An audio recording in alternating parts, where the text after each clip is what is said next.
Been studying a little political science for the last, well, this will be 15 messages, about 15 hours. I'm studying and teaching about the lives of the presidents of the United States, and we're on number 15 right now, James Buchanan.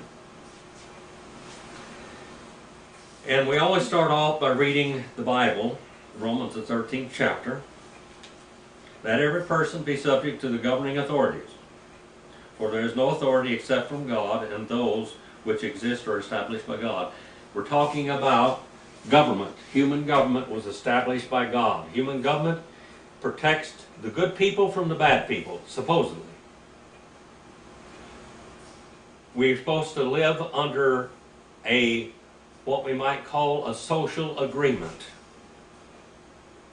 That we don't try to cheat and to overcome our neighbors, steal what they have, take it, deceive them, all of these little laws that we have in the book of Deuteronomy protect the innocent from the guilty. In this last year in our country, we have seen a total upheaval where right is wrong and wrong is right. Right is right and wrong is still wrong, no matter what.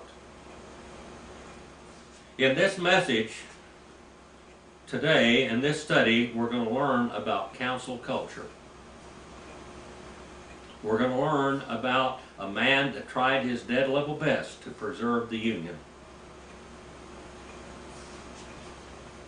Verse number 2, therefore he who resists authority has opposed the ordinance of God, and they who oppose will receive condemnation upon themselves. For rulers are not a cause of fear for good behavior, but for evil. We're talking about godly rulers, by the way. We're not talking about ungodly rulers. Do you want to have no fear of authority? An anarchy? We've had anarchy for one whole year in America. One whole year. It's not fun. How many people's lives have been destroyed with this anarchy? How many people, the government did not protect them from the wicked ones? Do what is good and you will have praise for it. For it is a minister of God to you for good. But if you do what is evil, be afraid, for it does not bear the sword, capital punishment for nothing, for it is a minister of God, an avenger, who brings wrath upon the one who practices evil. Wherefore it is necessary to be under godly subjection, not only because of wrath, but also for conscience sake. For because of this you also pay taxes, for rulers are servants of God, devoting themselves to this very thing. Render to all what is due to them, tax to whom tax is due, custom to whose custom is due, and fear to whom fear is due, and honor to whom honor is due. Now, let's go into a life of an honest man. A man that tried his dead level best to preserve the United States of America in union. James Buchanan Jr. was born April the 23rd, 1791, in a log cabin in Cove Gap, Pennsylvania. Abraham Lincoln was not the only one that was born in a log cabin, and quite a few of the presidents were. He was born to James Buchanan Sr., 1761 to 1821, and Elizabeth Spear, 1767 to 1833. His parents were immigrants from Ireland. They were of Scotch descent.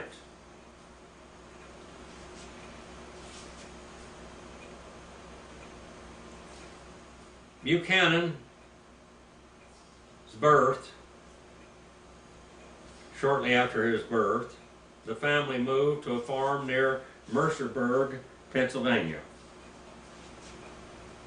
And in 1794, the family moved into town. His father became the wealthiest resident there as a merchant, farmer, and real estate investor.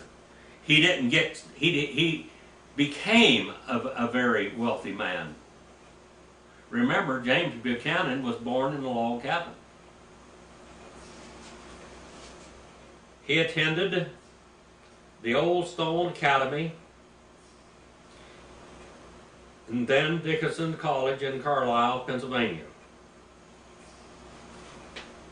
He was not a very good student to begin with, and he was almost expelled for bad behavior, but he begged them to give him another chance. And he graduated with honors.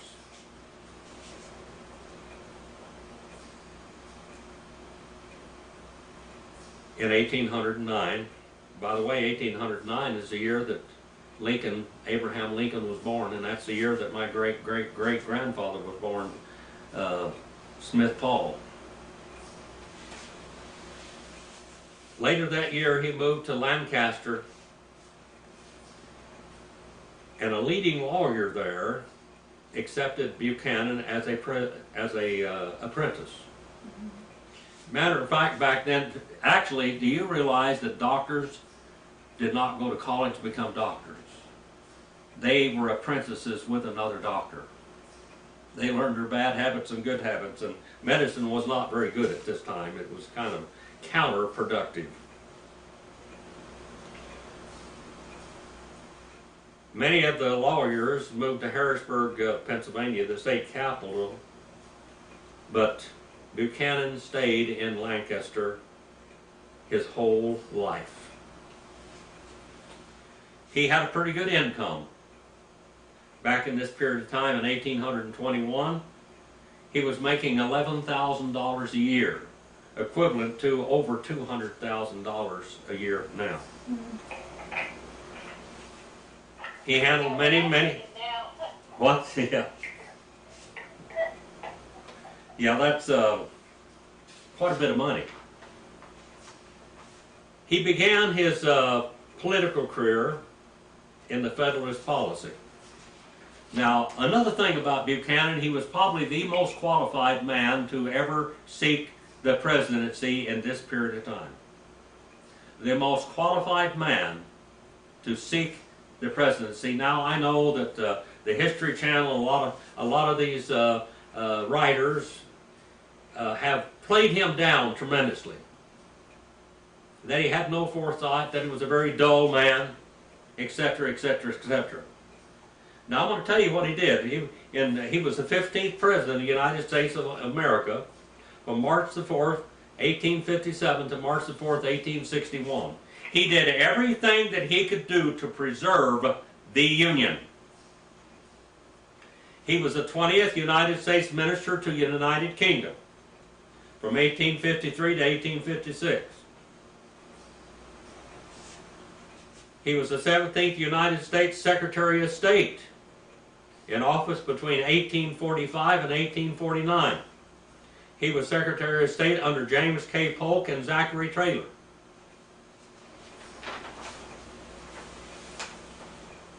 He was the 5th United States Minister to Russia in 1832 to 1833. And you have to realize that this man laid a lot of foundations as a foreign minister to many countries. He was the chairman of the House Judiciary Committee from 1829 to 1831. He was a member of the United States House of Representatives from Pennsylvania in office from 1821 to 1831, 10 years. He was a member of the Pennsylvania House of Representatives from Lancaster County in office 1814 to 1816. He started out as a Federalist from 1814 to 1824, then a Democratic Republican in 1824 to 1828, and then a Democrat between 1828 and 1868.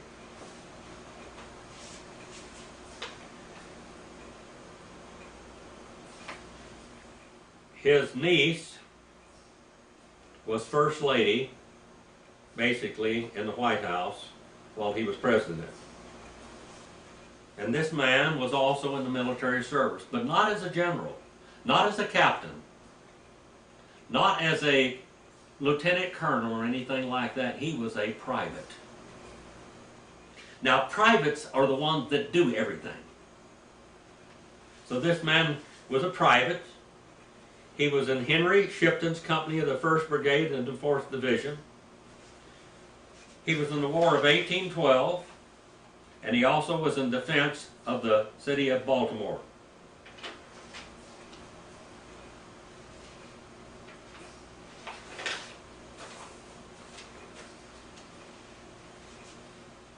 He believed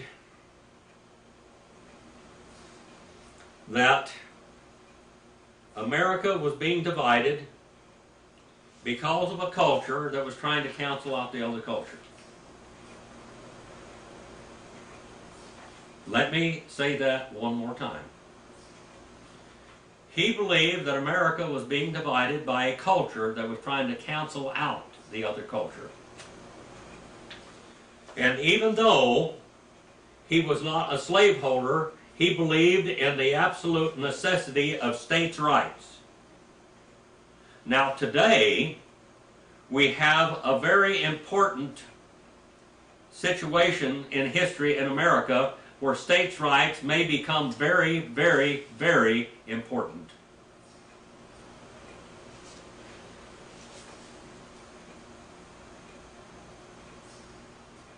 James Buchanan was a Freemason.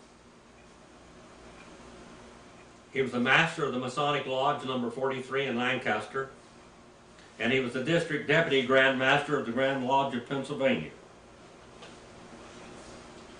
When the British invaded Maryland in 1814, he served in defense of Baltimore as a private.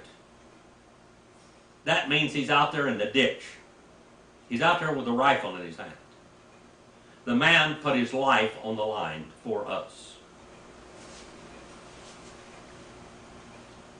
He was the only president with military experience that was not an officer.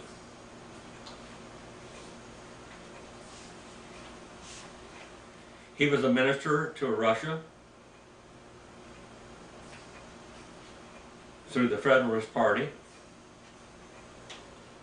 He was a great admirer of Andrew Jackson, which believed in states' rights. He was a civil rights defender, a states' rights defender in every way. Because he believed in states' rights, he believed that the upcoming Republican Party was going to divide and destroy the nation. He believed America would be thrown into civil war. And he also said early that if the South decided to secede from the Union, they had all the right to do with it because they were being pushed and canceled to cancel their culture and their whole livelihood. Slavery had been a problem with America for a long time, but it wasn't a problem in the slave states.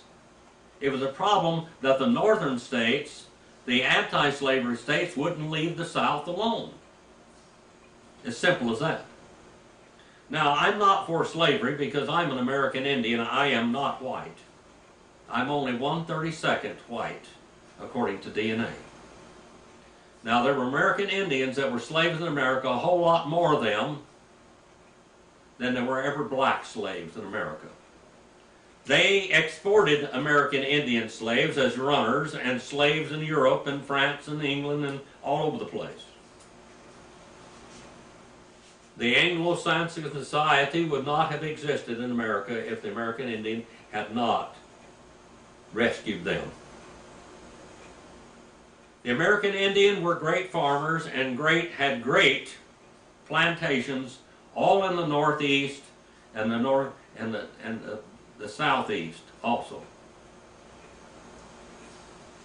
There were plantations, there were great farms. They had manicured this country from one end to the other, and from one end to this country to the other, it was a democracy led by different tribes. There were never any kings in America.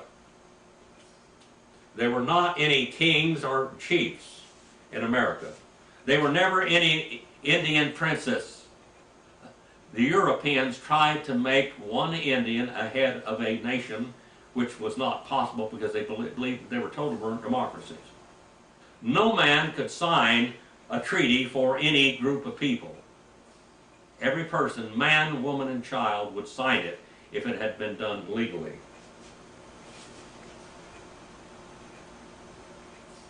Now, he stood not for slavery, but that states had a right to practice what they did in that state.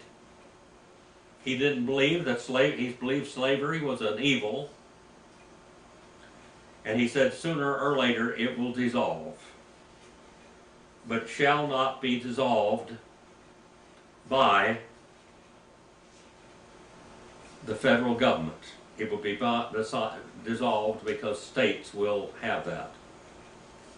And I don't think that the South would have stood up so hard, because if they had not had to do it to defend what they believed and what their culture. The North wanted to cancel the Southern culture and lives. The North had slaves. The North had a lot of slaves. They were white slaves working in factories. And white slaves, the children were slaves. By the time they became 5 years old, they were working in factories and working in very dangerous jobs and becoming maimed and killed. The Southern Baptist started Sunday schools so that they could educate the children and so that they could learn how to read and write, so they could get out of the factories and away from the factories, and so they could begin a life where they would not be slaves.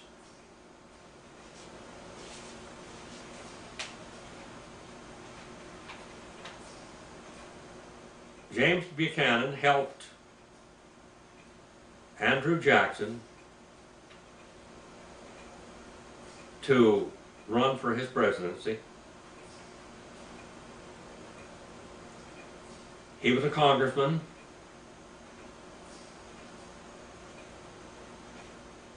And he considered some New England congressmen as dangerous radicals and dangerous to the solidity of the Union.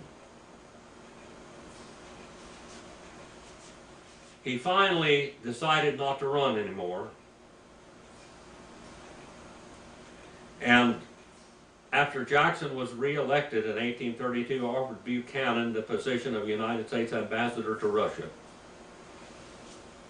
I've heard people say that Jackson hated. This man helped Jackson, and he was an admirer of Jackson. I heard somebody say that he sent him as far away, he hated him so much that he sent him as far away because he could get him over all the way to Russia on the other side of the world. Buchanan helped Andrew Jackson win the presidency. And he was a great admirer of Jacksonian politics. He didn't want to leave the country, but he finally agreed and he left. He served as ambassador for 18 months, a year and a half, during which time that he learned French. You know that George Washington would not even write his own speeches because he did not know the classical languages. He considered himself completely uneducated. The language of the world was French. Now, Sharon, I think you took French in school. I think you learned French, if I remember right. Yeah. He learned French, the trade language of democracy and diplomacy. He negotiated commercial and maritime treaties with the Russian Empire. He returned home after his stint there in Russia, and he was elected to the Pennsylvania State Legislature as a United States Senator.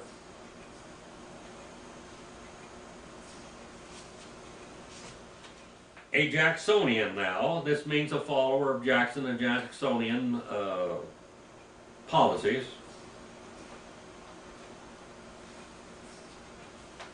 He opposed the recharting of the Second Bank of the United States.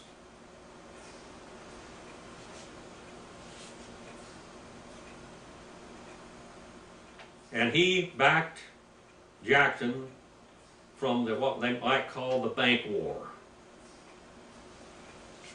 Buchanan also opposed the gag rule sponsored by John C. Calhoun. He fought John C. Calhoun. Matter of fact, John C. Calhoun and his opposition to the Buchanan and many of the other Democratic Republicans, or Democrats if you want to call them that, actually threw the election to Abraham Lincoln later in the next election.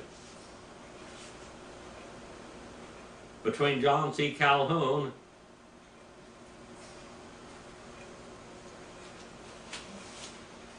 and Buchanan and others, Stephen Douglas, they tried to suppress the anti-slavery petitions. Now remember, the gag rule is that you couldn't talk about slavery. You could write a little bit about it, you could do anything else, but you couldn't bring any motions of the anti-slavery in the House of Representatives or the Senate to stop the division of the country. Now he did everything he could do to stop the division. He faulted the abolitionists for dividing the nation of the United States. Remember, he was Secretary of State under 2 presidents.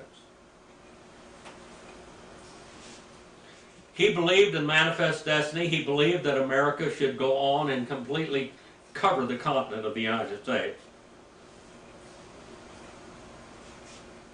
He opposed the Webster-Ashburton Treaty that was going to secede and surrender the lands to the United Kingdom.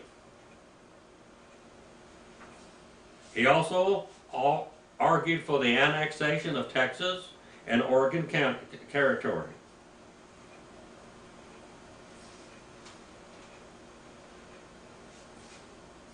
In 1844, Buchanan positioned himself as a potential alternative to the former President Martin Van Buren,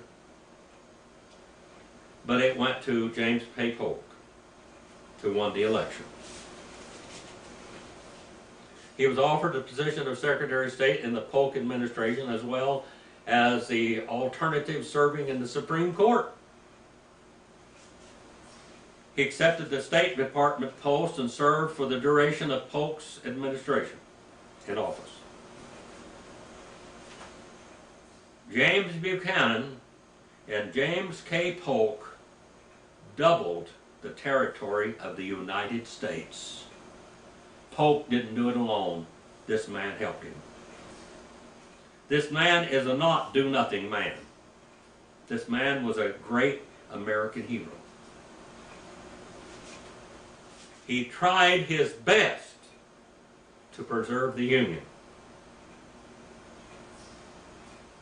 They gained the Oregon Territory and the Treaty of Guadalupe Hidalgo, which included the territory that is now Texas, California, Nevada, New Mexico, Arizona, Utah, and Colorado. And all during James Buchanan's presidency, he was plagued with Mormonism and Mormon revolt.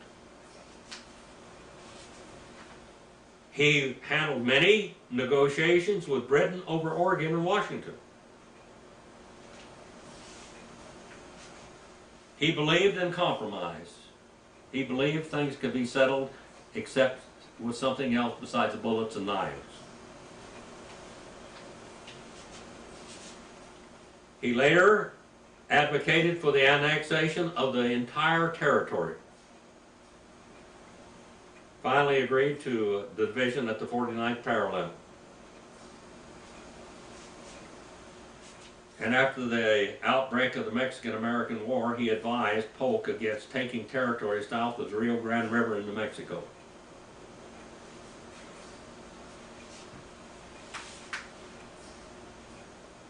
Polk didn't trust Buchanan very much.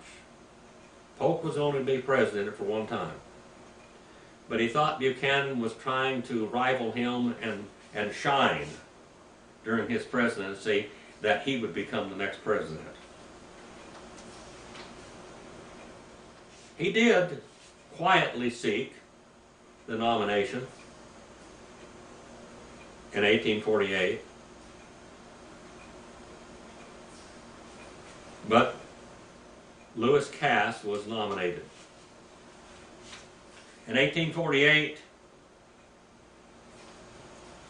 Buchanan returned to private life, and he bought a house in Wheatland on the outskirts of Lancaster, and he entertained many guests. He was a named president and board of trustees of Franklin and Marshall College in Lancaster, and he served there until his death, basically, in 1866.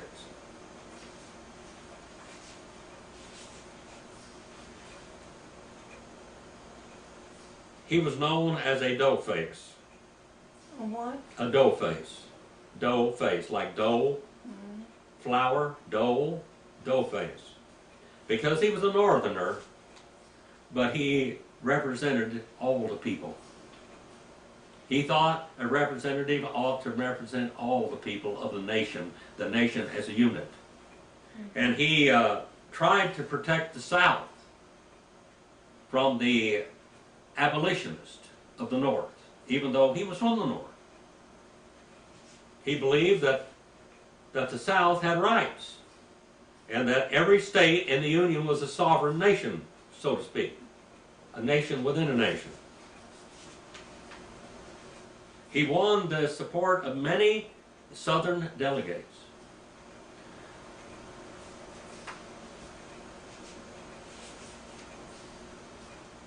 Franklin Pierce was elected. And Franklin Pierce tried to nominate him as vice president, and he declined.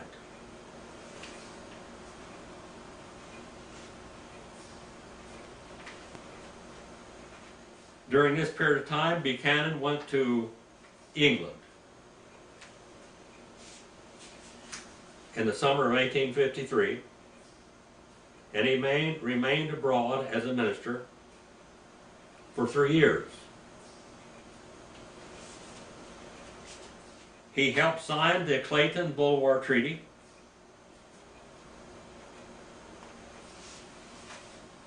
which committed both countries to in joint control for a future canal, which would become the Panama Canal later. He took part in that, to connect the Atlantic and Pacific Oceans to Central America. Buchanan met repeatedly with the Lord Clarendon, the British Foreign Minister, hoping to pressure the British to withdraw from Central America according to the Monroe Doctrine. This man was a part of all of this. He wasn't a know-nothing. He wasn't an idiot on the sidelines. The man believed in representing all of the United States, not a part of it. He tried to get Britain to withdraw. And another thing that he really tried to push the best he could was the acquisition of Cuba. If he'd been able to acquire Cuba, we would have a lot less problems today, wouldn't we? And he used the Monroe Doctrine to try to do that also.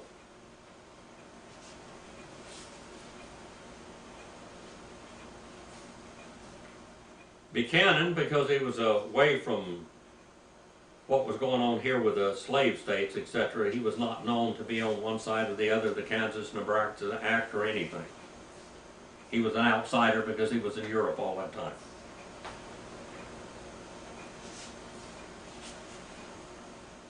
The Fugitive Slave Act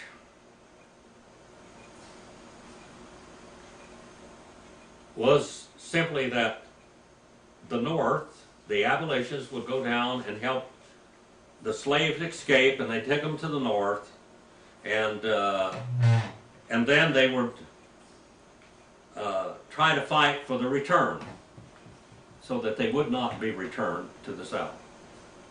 Well, then they passed a fugitive slave law, which meant that if a slave was taken by an abolitionist to the north, that legally he had to be returned because he was property. They were stealing from the south. They weren't letting any of their northern slaves out of the factories go to the south. And see, the north was very dependent upon the great industry and factories, weren't they? One culture was trying to cancel out the other culture. The man that would do that would be Abraham Lincoln. Abraham Lincoln came in to divide the nation. Now, he was a great man and a brilliant man, but he came in to divide the nation and cancel the other culture, which he did.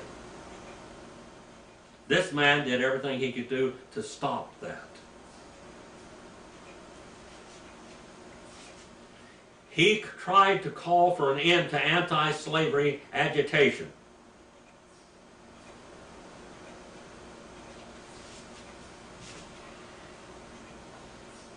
Stephen A. Douglas began running for the presidency. And he also stood for states' rights.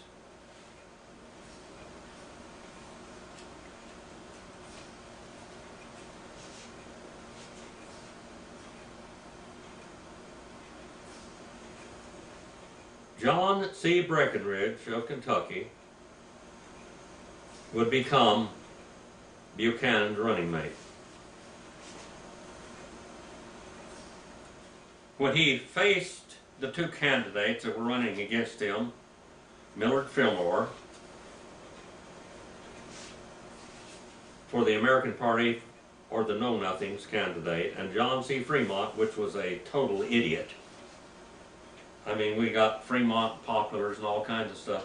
If you really want to know what kind of a man John C. Fremont was, why don't you listen to, or go and look for his great guides that guided him through all this.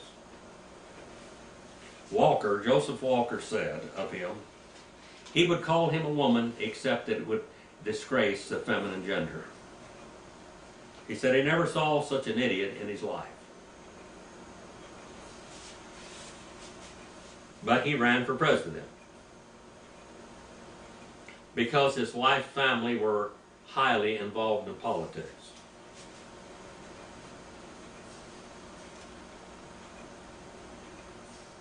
Buchanan did not really actively campaign. He thought it was kind of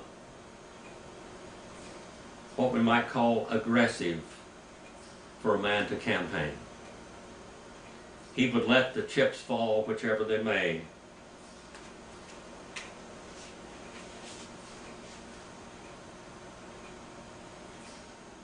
He wrote letters and pledged to uphold the Democratic platform. He carried every slave state except for Maryland, as well as 5 slavery-free states,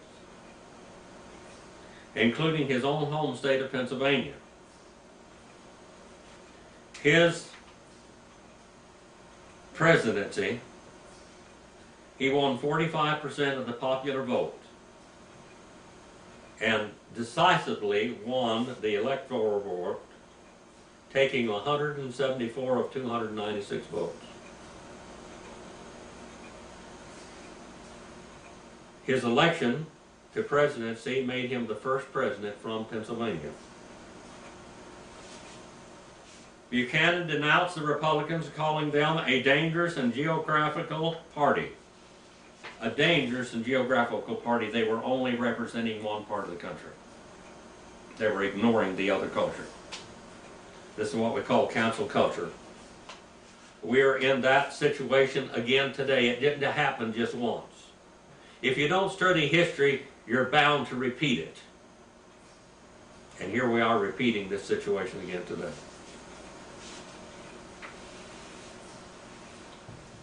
He said that any administration should not cancel out the other society they represented. He wanted to restore harmony to the Union and a conservative government.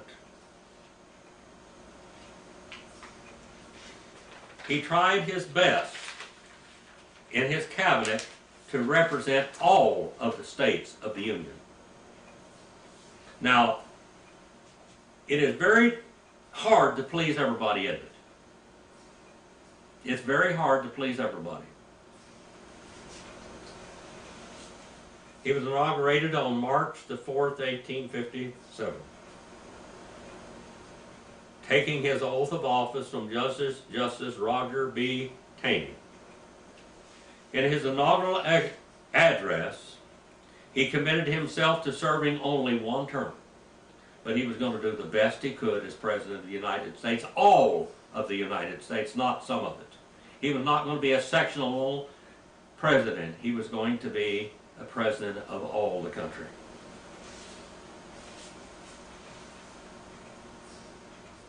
He had expressed an absolute abhorrence for the growing divisions over slavery and its status in all of the territories. He said that Congress should play no role in determining the status of slavery in other states and territories. He also declared his report or support for the popular sovereignty.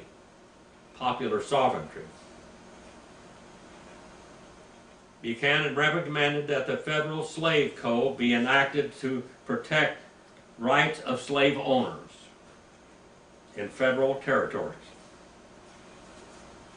He alluded to the Supreme Court case, the Dred Scott versus Stanford case. We heard about the Dred Scott, where this slave named Dred Scott was taken into a free state, and then he didn't want to go back with his master. And the decision was that he was his master's property, and he was not a citizen of the United States.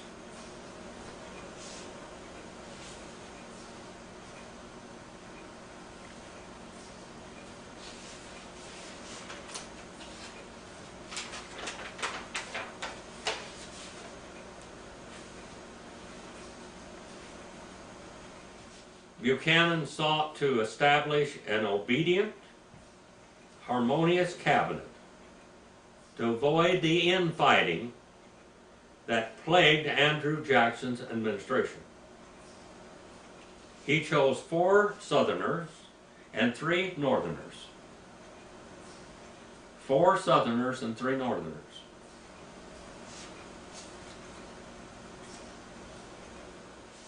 The Northerners, they were considered to be dough faces again. Dough faces, white faces, representing their opinions. He tried to dominate the cabinet, and he chose men who would agree with his views. Concentrating on foreign policy, he said, we need to get this mess straightened up in here, and let's start dealing with the rest of the world. Let's quit talking about a civil war and succeeding and dividing the nation. Let's have a united nation, and let's go and see what we can do with the foreign governments. And to giving us a power to be reckoned with.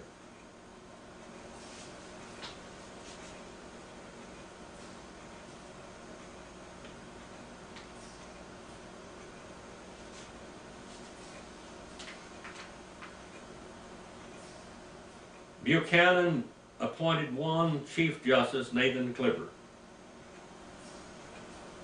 He supported and appointed 7 other federal judges in the United States District Courts.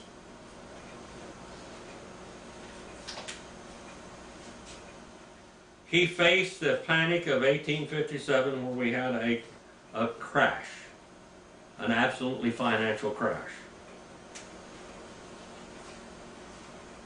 There were 1,400 state banks that crashed.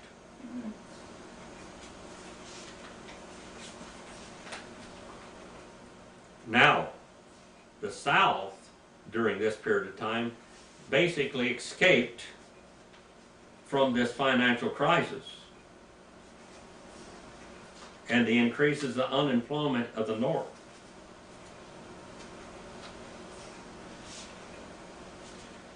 He agreed that much of the financial collapse of the Panic of 1857 was the North's fault because of over-speculation and overextending their ability to pay back what they borrowed. During his presidency, he believed in reform and not relief.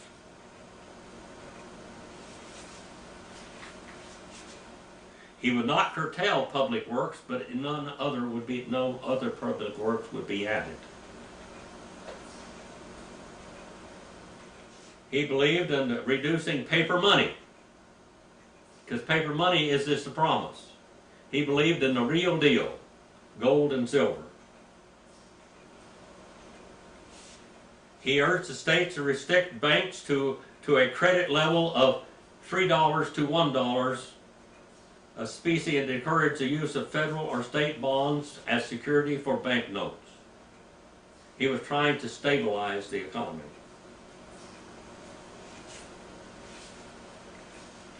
By the time he left office,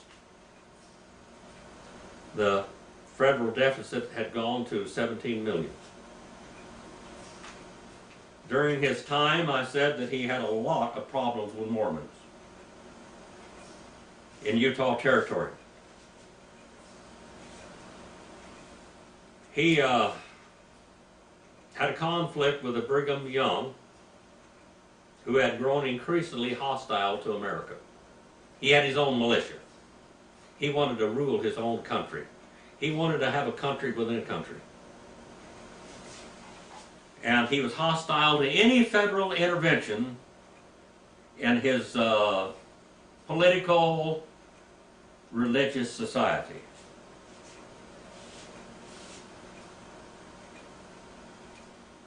In Utah,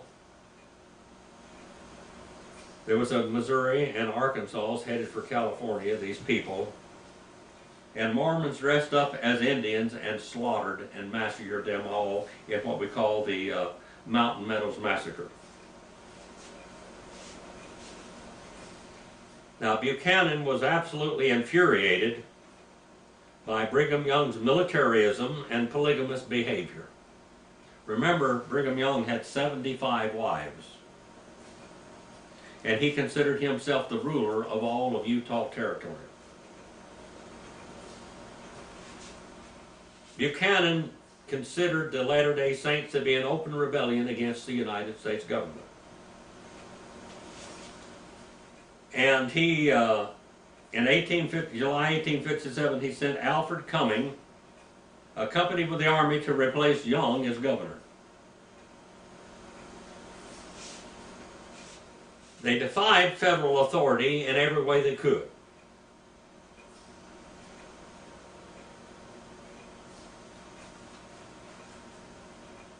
They finally got the situation settled in Utah, and Brigham Young kind of conceded to some extent. And then we have Bleeding Kansas problem. The Kansas-Nebraska Act of 1854.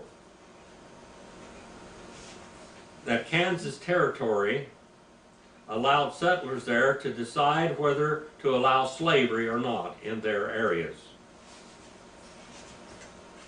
Now, they had two capitals in Kansas.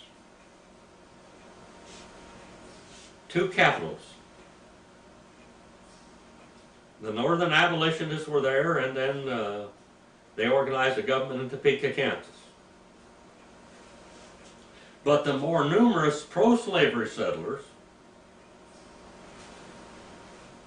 many of them had come from the neighboring state of Missouri. They established a government in Lecompton. giving the territory two different governments, two distinct constitutions.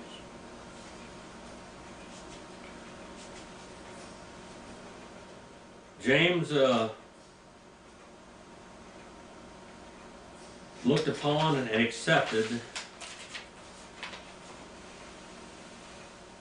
the government of the free states instead of the one in Topeka, Kansas.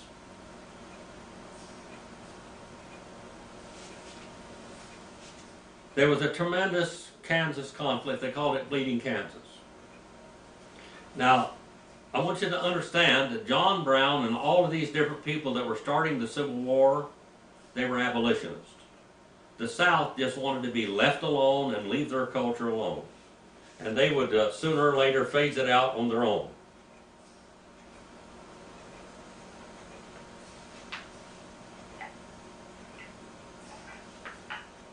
Buchanan tried in every way to secure congressional approval by favors, patronage, and appointments, even cash for votes.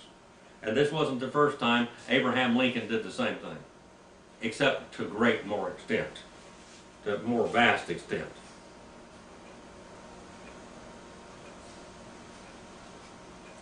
The Bleeding Kansas, in other words, the abolitionists were attacking the slave owners of Kansas and killing them.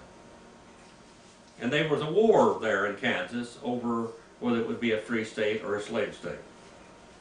Now the slave owners and that thing just wanted to be left alone again, but the other ones wanted to make them correspond and comply to their ideas, the cancel culture idea. Basically, it was an all-out war there to try to cancel out Southern culture and slavery in the Nebraska Act and what we call Bleeding Kansas.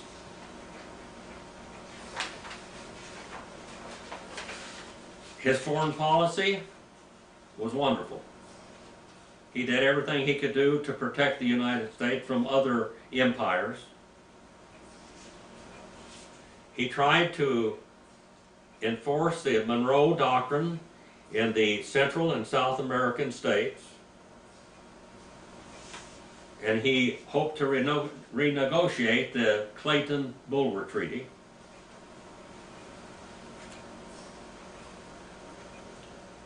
And he also sought to establish American protectorates over the Mexican states of Chihuahua and Sonora.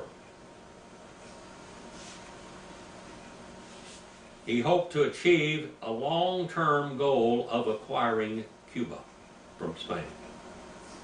He thought Cuba was a very important occupation there, that he should get Cuba because Cuba is so close, the Monroe Doctrine again. Anything close to America, we want on no other foreign nations. And of course we had almost a war with Russia over Cuba in John Kennedy's administration.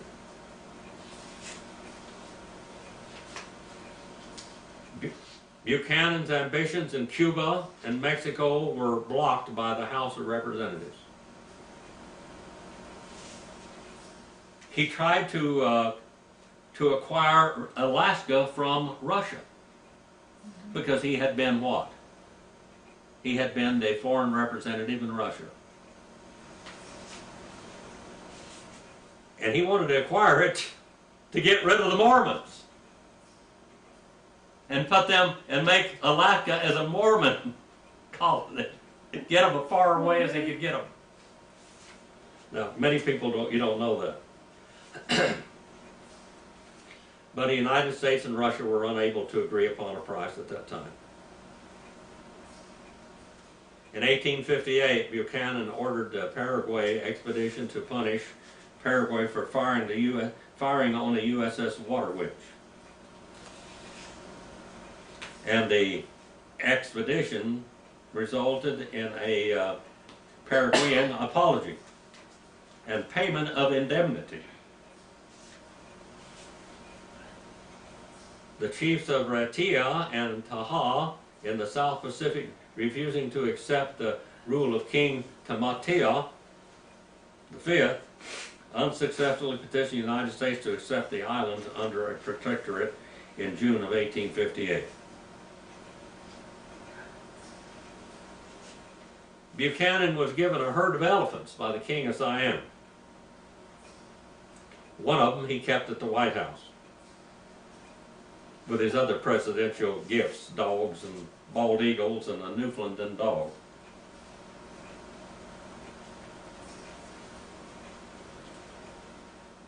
They accused Buchanan as being a very partisan person because he protected the South and the Southern rights. They tried to impeach him because of that, but it didn't work. He went on and triumphed through all of these ordeals that he had. In the 1860 Democratic National Convention, in April of that year, Stephen A. Douglas had led in every ballot. Stephen A. Douglas and Abraham Lincoln had a series of whistle-stop debates. And during this whistle-stop debates, Lincoln made his ideas known that he was not going to represent the South, that a nation divided against itself could not stand, and so basically you have to cancel out the other culture. As soon as Lincoln was elected as president, many states began to secede from the Union.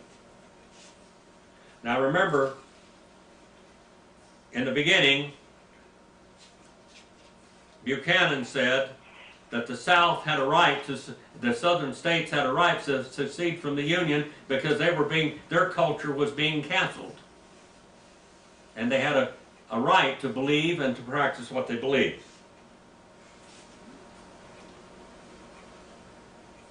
Many people condemn Buchanan for not doing more when the states seceded from the Union. But it wasn't his ball game anymore. He was given a deck of cards, a hand that no man could have played. And I think he did the best he could. He tried to preserve the Union the best he could. He even proposed a constitutional amendment. He added 3 new states, Minnesota, Oregon, and Kansas, during his administration. You're not going to hear this. He subverted the Civil War during his watch. He tried to protect Fort Sumter, and yet he was basically in a lame duck presidency at that time. Another man had been elected. It was going to be all up to Lincoln, and the southern states knew where Lincoln was going to stand, and they just decided that they had a right to leave the Union. If it no longer represented him, he would leave it. Buchanan was also always known as the doughface because he believed that the southern states had a right of voice. He believed that the Constitution comprised restraints composed not by arbitrary authority, but by the people upon themselves and their own representatives. The people's interests may seem identical, but the eye of local and sectional prejudice always appear to be in conflicting. He said the jealousy of the North over the South was the greatest problem of division of this nation. Now, he never got married.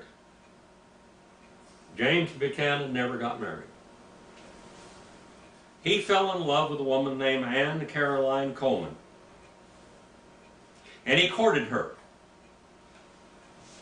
She was the daughter of a very wealthy iron manufacturer, Robert Coleman. She was also the sister-in-law of the Philadelphia judge, Joseph Hemphill, one of Buchanan's colleagues. In 1819, the two were engaged, and spent little time together. He was so busy. He said, I was never overly romantic at all. He said, I'd love to get married, but he said, I haven't found a woman that could put up with my non-romantic attitude. He loved this woman. And then there were rumors that he was having an affair with other women, and she wanted to believe it. He didn't have time for her, didn't have time for other women either. But this was a woman of his life, the love of his life. And she broke off the engagement.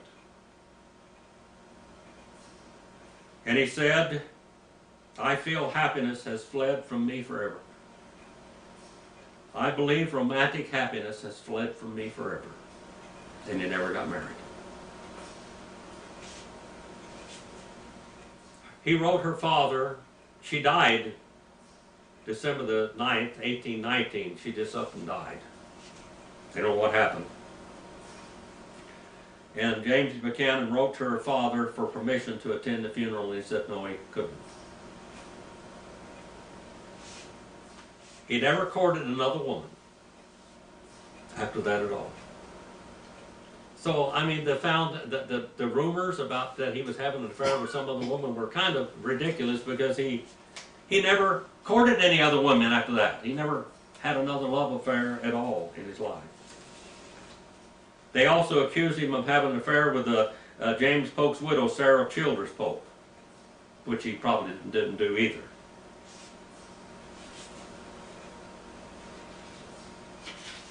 Buchanan did everything he could do to intercede for the South with Abraham Lincoln. He also did everything he could do to protect the former president of the Confederate States of America. He believed that there was always room for compromise. He believed that America, in the starting of the Civil War, was canceling out another culture in America arbitrarily. And he didn't believe in that. He believed that America was committing treason as a whole in its leadership, and that they were literally accusing Buchanan of treason. Now, there are several places in Pennsylvania, areas that were named after Buchanan. 3 counties are named in his honor in Iowa, Missouri, and Virginia, another in Texas.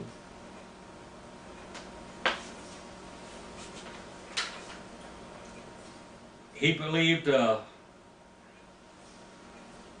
America should be united, and only America could survive if it was united. He believed that every culture in America ought to be represented by the leaders of America. James Buchanan was a real American hero. They blamed him for the Civil War. James Buchanan did not start the Civil War.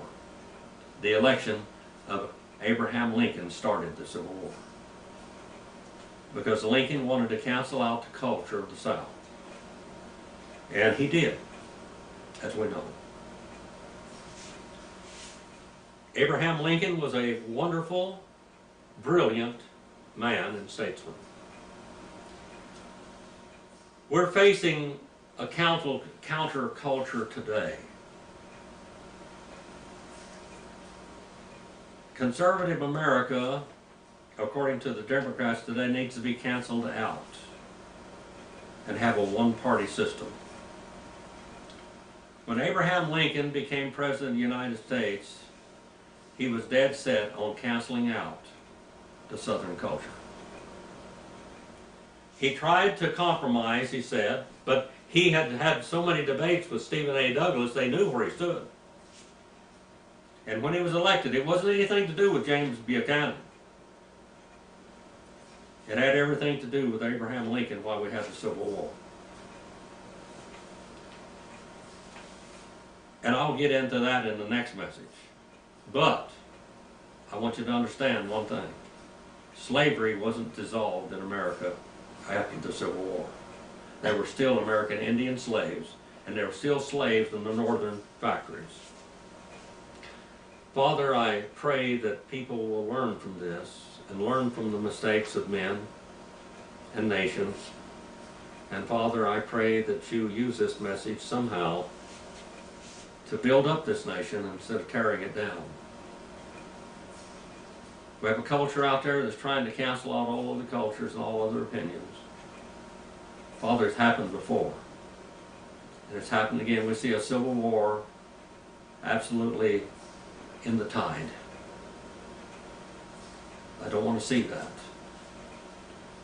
We need to represent all the people under a government that is founded upon you, according to Romans the 13th chapter.